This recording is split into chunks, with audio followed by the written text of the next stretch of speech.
Breaking news. AP ప్రభుత్వం మత్స్యకార కుటుంబాలకు భరోసా కల్పించింది. చేపల వేటపై ఆధారపడి జీవించే మత్స్యకారుల ప్రమాదవశాత్తు మరణిస్తే వారి కుటుంబాలను ఆదుకునేందుకు బీమా మొత్తాన్ని భారీగా పెంచింది.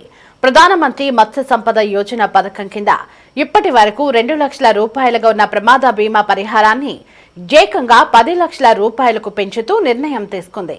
వేట కోసం సముద్రంలోకి వెళ్లి ప్రాణాలు కోల్పోయిన మత్స్యకారుల కుటుంబాలకు ఈ నిర్ణయం ఆర్థికంగా అండగా నిలవనుంది.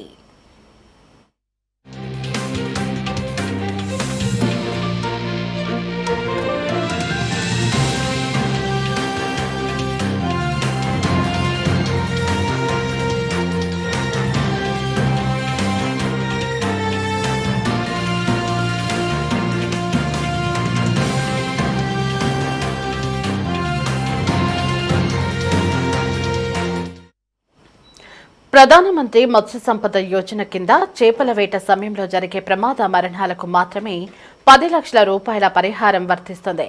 అదే సమయంలో సాధారణ మరణాలు లేదా ఇతర ప్రమాదాల్లో మరణించిన మత్స్యకారుల కుటుంబాలకు కార్మిక శాఖ ద్వారా 2 లక్షల రూపాయల పరిహారం అందుతోంది. ఈ పథకం ద్వారా లబ్ధి పొందాలంటే మత్స్యకారులు కొన్ని నిబంధనలు పాటించాల్సి ఉంటుంది. తప్పనిసరిగా మత్స్యకార సహకార సంఘంలో సభ్యులై ఉండాలి.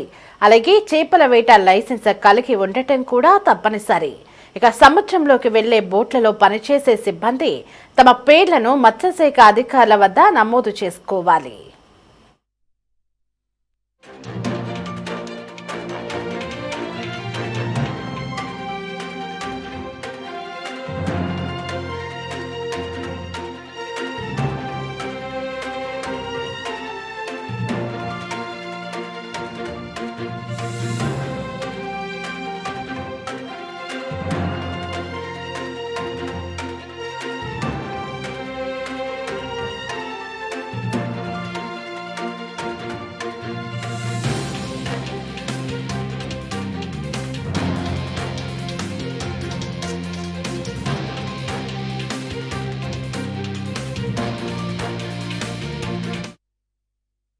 ఇక ఈ బీమా సాయం కోసం అర్హులైన వారు తమ ఆధార్ కార్డు, మరణ ధృవీకరణ పత్రం, పంచనామా రిపోర్ట్, రేషన్ కార్డు, సహకార సంఘం సభ్యత్వ ధృవీకరణ పత్రం, సంఘం తీర్మానం కాపీ వంటి పత్రాలను జిల్లా మత్స్యశాఖ కార్యాలయంలో లేదా రైతు సేవా కేంద్రాల్లో సమర్పించాలి.